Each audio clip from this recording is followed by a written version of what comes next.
31e anniversaire de sa mort odieuse, survenue en 1951 dans sa cellule de prisonnier à Lubumbashi, est né le 12 septembre 1887 en Kamba, dans la sous-région des Cataractes, région du Bas-Zaïre, de papa Kouyela et de maman Louézi. Le destin lui arracha très tôt ses parents et fut élevé par sa tante Kinzembo. Devenu adulte, il cultiva la terre aux côtés de son épouse, maman Mouilou Marie, avec qui il eut 3 fils dont sa grande Kisolokele, sa grande Dialungana et son fils Djangenda Kuntima.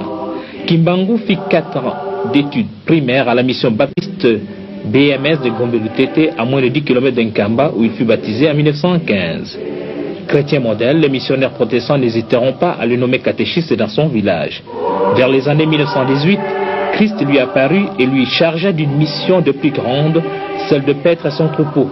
Simon répliqua en disant qu'il n'était pas assez savant pour remplir cette besogne qui relevait des droits aux pasteurs et aux gens plus instruits. Mais Christ insista. Les appels du Christ se furent pressants et Kimbangu s'en ira se réfugier à Kinshasa, abandonnant sa famille, où il fut embauché aux HCB, Huileries du Congo belge, actuelle compagnie Lever Zaïre, comme pointeur. Un mauvais sort le poursuit. À chaque jour de paye, son salaire était acquitté par un inconnu, 3 fois de suite avant qu'il ne se présente devant l'agent payeur. Christ, toujours lui, ordonna Kimbangu de regagner le village pour débuter sa mission. Chemin faisant, à Kazangoulou, alors qu'il traversait la voie ferrée, le policier Funfu lui arracha son maigre sachet qui contenait 3 poissons fumés et de la chikwang que les amis lui ont donné pour soulager sa chère épouse et ses 3 enfants restés au village. Au matin du 6 avril, Simon Kimbangu, alors qu'il s'en allait au marché de Nsona Kiyenzi, accompagné de son fils aîné Kisolokele, fut contraint par Christ de guérir Maman Kantondo, alors agonisante, en lui imposant les mains au nom du Christ. C'était un Kombe Kinsuka. Kimbangu se voit attirer des milliers de gens par son message de l'évangile et ses guérisons miraculeuses. Les gens croient en Dieu, les fétiches sont jetés, les paralytiques marchent, les aveugles recouvrent la vue, les morts ressuscitent. La foule sent la présence de Dieu parmi elles par l'action de Simon Kimbangu. Les morts se font rares, les hôpitaux se vident au profit de Kimbangu. On sent et on a horreur à faire du mal.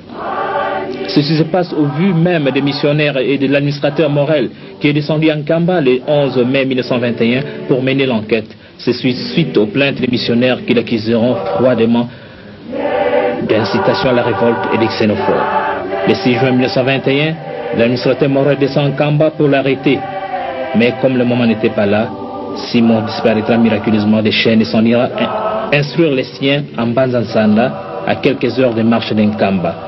C'était le début de la clandestinité. Sentant son heure venue, Simon, suivi d'une foule nombreuse, regagnera triomphalement son village d'Nkamba dévasté et incendié par les soldats. Il sera arrêté le 12 octobre 1921 et condamné à mort par le jugement du 3 octobre du Conseil de guerre de Thésville.